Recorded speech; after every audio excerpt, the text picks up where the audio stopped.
Cette fois-ci, nous allons voir avec Bifrost comment faire un scattering de façon classique. Alors, vraiment basique et on montrera comme ça de plus en plus advanced. Pourquoi Bifrost scattering est intéressant? C'est-à-dire que pour la petite aparté, Mash est le système de Maya actuellement pour pouvoir scatterer des choses sur du sol.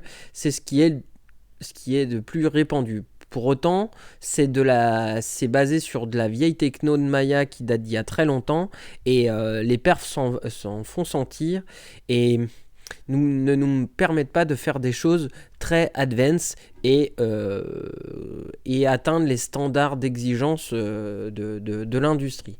Donc Bifrost, lui, sera une solution alternative beaucoup plus advanced, en dessous selon moi de Houdini. Mais pour autant, encore une fois, ça permet de ne pas jongler entre les logiciels et de faire quand même de chouettes trucs, tout en restant dans Maya.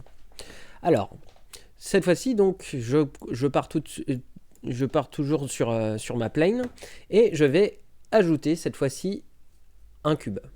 Donc déjà, faut savoir, petite notion supplémentaire, donc je peux venir connecter ici. J'ai plusieurs moyens de le voir. Donc je peux le connecter ici. Donc maintenant, j'ai bien un cube, donc on se rappelle, les sources sont cachées, mais là, je viens les présenter. Si je supprime ma connexion en sélectionnant mon lien comme ça et je fais supr, il va disparaître. Il y a une deuxième solution, c'est de faire, qui est plus commune pour les habitués de Nodal. Je vais taper merge géométrie, qui me permettra cette fois-ci de combiner deux géométries. S'il veut bien. Donc là, j'ai un problème, j'ai un bug, c'est normal. Petite astuce, si vous en arrivez là, faites clic droit. Comme on veut merger plusieurs géométries, ça tend à avoir un array. Donc un array, c'est une liste de data et pas juste une seule data. Donc pour contourner ça, il y a une option parfois, faire clic droit et on a fan in. Et en faisant fan in, ça va nous permettre comme ça de créer automatiquement un array, donc dire au lieu d'avoir une liste en entrée, je vais te donner une série d'éléments individuels que tu vas pouvoir rajouter à la suite et créer toi-même ta liste. Mais à la fin, quand cette liste est faite, la version mergée, c'est-à-dire que là, c'est un peu comme si on faisait un combine dans Maya. Et maintenant, je vais juste faire ceci. Et maintenant, voilà, j'ai bien tout, ça fonctionne de la même manière. Dernière chose que je peux faire aussi, c'est pas interdit de faire tab, faire output, et tout simplement avoir un deuxième nœud d'output, comme ça. Pour des questions de lisibilité, on pourrait avoir envie d'avoir deux sorties. Ça ne change rien. Alors, ça ne change rien techniquement. C'est juste pour une meilleure lecture. À la fin, ils sortent bien dans le même Bifrost. Dans le même Bifrost graph. Maintenant, pour faire un peu le ménage, si je viens faire clic droit ici, je peux faire delete port pour supprimer une connexion qui ne sert plus à rien.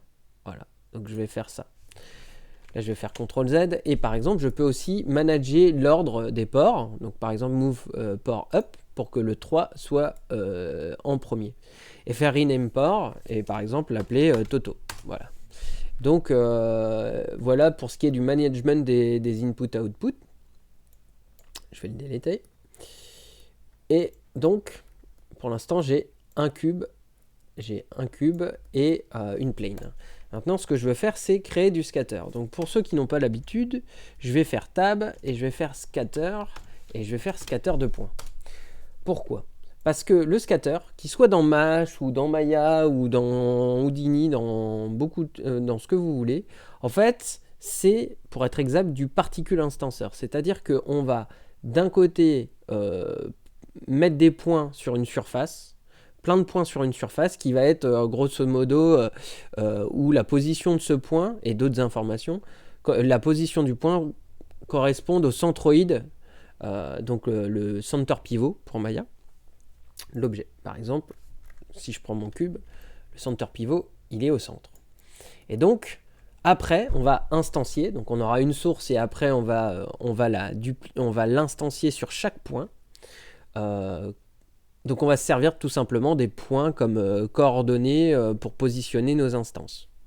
Donc concrètement, ce que ça donne, c'est que première étape, je vais donc, vous voyez, violet, géométrie, je vais connecter la plane dans géométrie et connecter le point, cette fois-ci ici, volontairement. Voilà. Donc là maintenant, vous voyez, je n'ai plus la plane.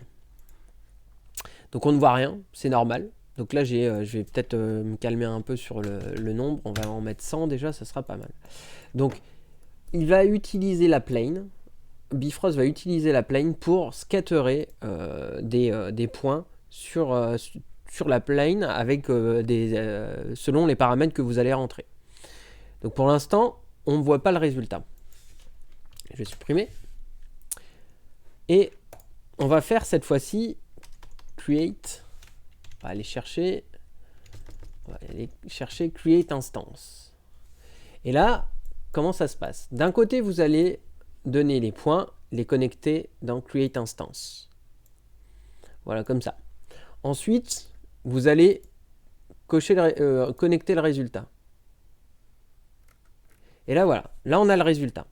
Donc, pour l'instant, parce que on a... Donc ça, c'est le résultat des instances, parce que par défaut, il va mettre une géométrie optimisée, mais pour qu'on voit un peu ce qu'on fait, quoi. Donc c'est-à-dire que là, dans mon scatter number, où là, j'ai mes points, et là, c'est un nœud qui vient prendre les points d'un côté et venir positionner pour l'instant une sphère sur chaque point. Donc ça va nous permettre au moins de voir que si je réduis ou je monte le nombre d'instances, je vois mon résultat en temps réel. Et donc le mode va être random ici. On peut avoir du blue noise, pour ceux qui connaissent, ou blue noise maximal, qui va être beaucoup plus régulier. Un blue noise évitera plus, par exemple, si vous avez des cailloux qui soient en pénétration, mais fera un peu plus, comment je dirais, numérique qu'un random qui va être vraiment random, quoi. Donc vraiment pur aléatoire, mais où il y aura des pénétrations. Donc ça, c'est pas mal que si vous voulez faire de la touffe d'herbe un peu aléatoire et que vous n'êtes pas regardant sur les pénétrations et vous voulez quelque chose de très naturel. Donc maintenant, tout simplement, on va aller connecter le cube en instance géométrie. Et maintenant, on aura bien notre cube. Et ce qui va être intéressant, c'est que pareil, comme on est procédural et qu'on ne duplique rien, à chaque fois que je vais tourner ma source, dans mon outliner, ça va s'instancer et je vais bien récupérer le résultat instancié. Voilà, c'est tout pour cette vidéo.